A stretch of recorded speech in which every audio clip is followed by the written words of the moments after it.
ಅಯ್ಯೋ ಇವತ್ತಂತೂ ಅಡುಗೆ ಮಾಡೋಕ್ಕಂತೂ ಒಂಚೂರು ಮನಸ್ಸಿರಲಿಲ್ಲ. ಒಂದು ಸ್ವಲ್ಪ ಬೆಂಡೆಕಾಯಿ ಇದ್ವು, ತರಕಾರಿನೂ ಅಷ್ಟೊಂದಿರಲಿಲ್ಲ, ಏನೂ ಇರಲಿಲ್ಲ. ಒಂದಿಷ್ಟು ಬೆಂಡೆಕಾಯಿ ಇದ್ವು ಮತ್ತು 2 ಟೊಮೆಟೊ ಇತ್ತು. ನನ್ನ ಮಗ ಒಂದು ಸ್ವಲ್ಪ ಹೆಲ್ಪ್ ಮಾಡ್ದ, ಮನಸ್ಸಿರಲಿಲ್ಲ ನನಗೂ ಮಾಡೋಕ್ಕೆ ಅಂತ ಹೇಳಿಬಿಟ್ಟು ಅವ್ನು ಬೆಂಡೆಕಾಯಿ ಎಲ್ಲ ಕಟ್ ಮಾಡಿಕೊಟ್ಟ. ಇದು ಅಂತೂ ಜಸ್ಟ್ ಫ್ರೈ ಮಾಡಿದೆ, ಬೆಂಡೆಕಾಯಿ ಡ್ರೈ ಫ್ರೈ ಮಾಡಿದೆ ಸಿಂಪಲ್ಲಾಗಿ. ಆನಿಯನ್ ಹಾಕಿಲ್ಲ, ಏನೂ ಇಲ್ಲ. ಜೀರಿಗೆ, ಉಪ್ಪು, ಖಾರ, ಅರಿಶಿಣ, ಕರಿಬೇವು, ಧನಿಯಾ ಪೌಡರ್ ಅದೆಲ್ಲ ಹಾಕಿ ಜಸ್ಟ್ ಮಿಕ್ಸ್ ಮಾಡಿದೆ. ಸ್ವಲ್ಪ ಉಪ್ಪು ಹಾಕಿ. ನಮಗೂ ಎಷ್ಟು ಬೇಜಾರಾಗುತ್ತೆ, ಇಷ್ಟೊಂದೆಲ್ಲ ಬರೀ 3 ಹೊತ್ತು ಅಡುಗೆ ಮಾಡೋದು ಸಾಕಾಗಿ ಹೋಗುತ್ತೆ. ಬ್ರೇಕ್ ಅಂತೂ ಬೇಕೇ ಬೇಕು. ಅಟ್ಲೀಸ್ಟ್ ಒಂದು 4 ದಿನ ಕಿಚನ್ ಮುಖ ನೋಡಬಾರ್ದು ಅಂತ ಅನಿಸುತ್ತೆ, ಅಷ್ಟು ಇರಿಟೇಟ್ ಆಗುತ್ತೆ. ಸಮ್ಟೈಮ್ಸ್ ಸ್ವಲ್ಪ ಸಿಂಪಲ್ ಫುಡ್ ಮಾಡ್ಕೊಂಡು ತಿನ್ನಬೇಕು. ಟೇಸ್ಟು ಸಖತ್ತಾಗಿ ಬಂದಿತ್ತು.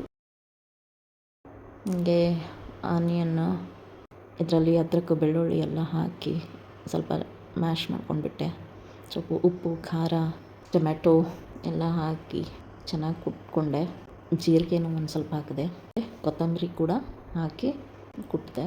ಆಮೇಲೆ ಎವ್ರಿ ಟೈಮ್ ಏನೋ ಆದರೂ ಸ್ಪೆಷಲ್ ಮಾಡ್ಕೋತಾ ಇರಬೇಕು ಅಂತ ಏನೂ ರೂಲ್ಸ್ ಆಗೇನಿಲ್ಲ, ಹೌದಲ್ವಾ? ಅದಕ್ಕೆ ನಾವು ಏನಾದರೂ ಈ ಥರ ಸಿಂಪಲ್ಲಾಗಿ ಮಾಡಿಕೊಂಡ್ರೆ, ಕ್ವಿಕ್ಕಾಗಿ ಮಾಡಿಕೊಂಡು ತಿಂದರೆ ಟೇಸ್ಟ್ ಕೂಡ ತುಂಬ ಚೆನ್ನಾಗಿ ಬರುತ್ತೆ. ಈ ಥರ ಮಾಡ್ಕೊಂಡು ತಿಂದರೆ. ಇದರಲ್ಲಿ ಧನಿಯಾ ಪೌಡರ್ ಕೂಡ ಹಾಕಿದ್ದೆ, ಧನಿಯಾ ಪೌಡರು ಮತ್ತು ಜೀರಿಗೆ ಪೌಡರು. ನೀವು ಬೇಕಾದರೆ ಗರಂ ಮಸಾಲ ಹಾಕ್ಬೋದು.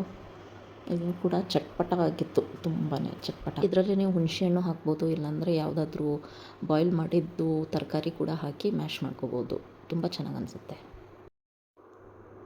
ನೋಡಿ ಎಷ್ಟು ಚೆನ್ನಾಗಿ ಕಾಣಿಸ್ತಾ ಇದೆ, ಬಾಯಲ್ಲಿ ನೀರೇ ಬಂದಿರಬೇಕು, ಅಷ್ಟು ಚೆನ್ನಾಗಿ, ಎಷ್ಟು ಟೇಸ್ಟಿ, ಚಟ್ಪಟ. ಸ್ವಲ್ಪ ಪಾಪಡ್ ಹುರ್ಕೊಂಡೆ. ಮನಸ್ಸಿರಲಿಲ್ಲ ಅಂತ ಹೇಳೋದನ್ನು ಇಷ್ಟೊಂದೆಲ್ಲ ಮಾಡ್ಕೊಂಡು ತಿಂದಿದ್ದೀನಿ. ಓಹ್, ಇಷ್ಟು ಸೆಕೆಯಲ್ಲಿ ಕಿಚನಲ್ಲಿ ಅಡುಗೆ ಮಾಡಬೇಕಂದ್ರೆ ಸಾಕಾಗುತ್ತೆ. ನಾವು ರೆಡಿ ಆಯಿತು. ಬೆಂಡೆಕಾಯಿ ಮತ್ತು ಒಂದು ಸ್ವಲ್ಪ ಚಟ್ನಿ, ಚಪಾತಿ ಅಂತೂ ಬೆಳಗ್ಗೆನೇ ಮಾಡಿದ್ದೆ. ಸ್ವಲ್ಪ ಪಾಪಡ್ ಹುರ್ಕೊಂಡೆ, ಹಾಗೆ ಒಂದು ಸ್ವಲ್ಪ ಅನ್ನ ಇತ್ತು, ತಿಂದ್ವಿ. ಹೊಟ್ಟೆ ತುಂಬ ತಿಂದ್ವಿ, ಮನಸ್ಸಿಗೆ ಸ್ವಲ್ಪ ತೃಪ್ತಿ ಆಯಿತು. ಹಾಗೆ ನೀವು ಮಾಡ್ಕೊಂಡು ತಿನ್ನಿ. ಮತ್ತು ವಿಡಿಯೋ ಇಷ್ಟ ಆದರೆ ಲೈಕ್ ಮಾಡಿ, ಶೇರ್ ಮಾಡಿ ಮತ್ತು ಸಬ್ಸ್ಕ್ರೈಬ್ ಮಾಡಿ ನನ್ನ ಚಾನಲ್. ಬಾಯ್ ಬಾಯ್.